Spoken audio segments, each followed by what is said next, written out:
Is what's happening in the markets an official correction? Do we have a bear market? And is the U.S. economy officially in recession? Joining me now from Puerto Rico, CEO and Chief Global Strategist for Euro-Pacific Capital, Peter Schiff.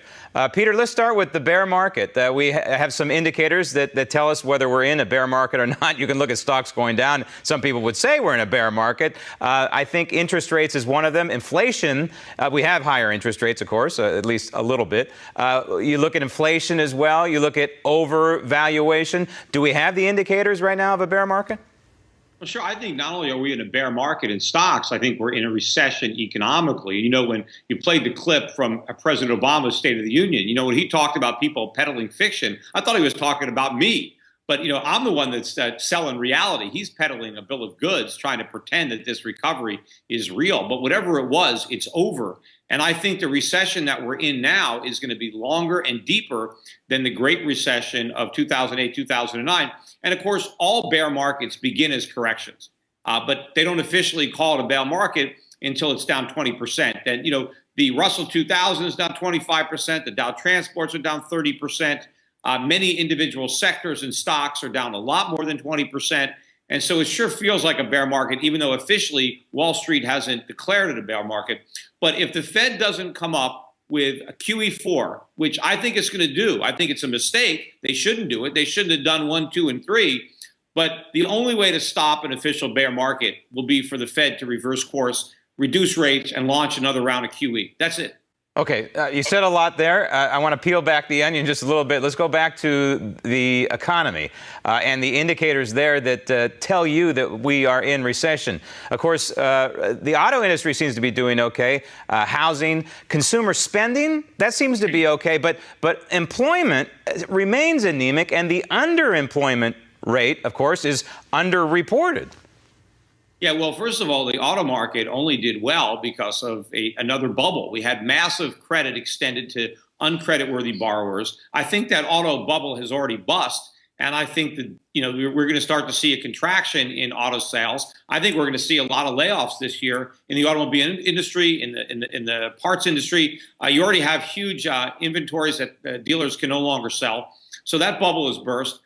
The housing market is also a problem. You know, home ownership is near a 50-year low. It was mainly speculators who are buying out these houses to rent. But, you know, rents are going up. And I think a lot of people are going to lose their jobs in this recession.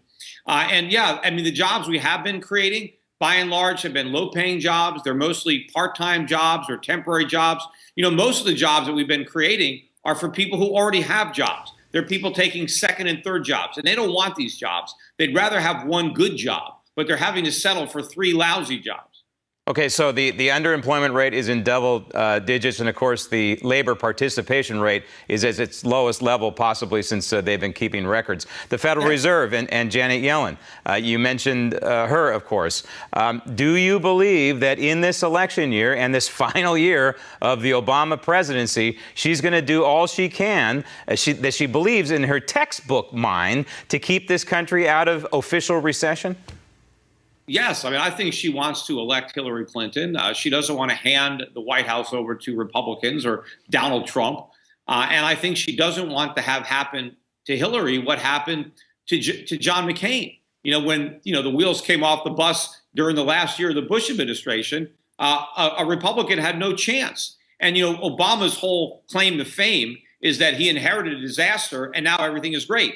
The truth is, he inherited a disaster, and now it's a bigger disaster. Right. But he doesn't want the voters to know that in November. And I think Janet Yellen is a team player. I think she looks at herself as a member of the Obama administration. She is a very partisan liberal Democrat, and she doesn't want this thing to collapse until the election is over. Now, I don't know if she's going to succeed. I think she's going to try, though.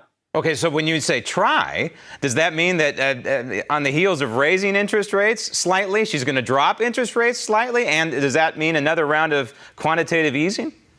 That's exactly what it means. And, you know, the reason that for so long I was forecasting that the Fed would not raise rates at all is because I gave the Fed too much credit. I thought the Fed would understand how foolish they would look and how much credibility they would lose if they raised rates and then had to reduce them back to zero and launch another round of QE. Because I always said if the Fed raised rates once, that would be the only time they did it, because the next thing thing they would do would be an ease, because I said if the Fed raised rates, they would prick their own bubble, the stock market would tank, and that's exactly what's happened. Okay, China. I want to bring that in here real quick. We hear a lot of people say, oh, all this is because of China's economy. That's not true, is it? In fact, No. that China's economy would affect, of course, our exports, but other than maybe the monetary issue, but there isn't much there, is there? And it's not like we even export much to China. We mainly import from China, and we borrow a lot of money from China. But China is not the cause. Neither is falling oil prices. These problems are made in America. They're one of the few things that actually are. But nobody wants to admit that. So we want to come up with ways to rationalize what's happening, to say, oh, there's nothing wrong here. We're only reacting to the problems in other countries. The truth is the Chinese market is more likely going down because of what's happening over here than we're going down because of what's happening over there. Okay, I want you to finish this sentence, Peter. If Janet Yellen does the opposite and she happens to want to raise interest rates again, then what happens? Well, then the bear market is going to continue. And it's going to be even harder for the president to get reelected because the stock market will keep falling. So the reverse wealth effect is going to come into play. And we're still going to be in a recession. But if the Fed waits till the official knowledge of a recession, right, because you have to have 2 negative quarters. Right. I think the fourth quarter of last year might be negative, but it might be slightly positive. And so if the recession doesn't begin until this quarter and we have to wait till 7 months before the Fed admits we're in a recession, you know how deep it's going to be by then? And of course, there'll be no time to try to stimulate before the November election. So I think she only has a few more months to act. What the Fed is trying to do now is come up with a face-saving excuse so they can try to blame it on some unforeseen event because, you know, they just blessed the recovery. They said everything was great. And they were data dependent. And after 7 years, they finally raised rates. If it turns out that they waited until we were in a recession to raise them, I mean, how incompetent do they look? Okay, Peter. Well, the fact that you're not on the continental United States and you're in Puerto Rico, I hope isn't a sign that you see some sort of financial Armageddon coming. Thanks again.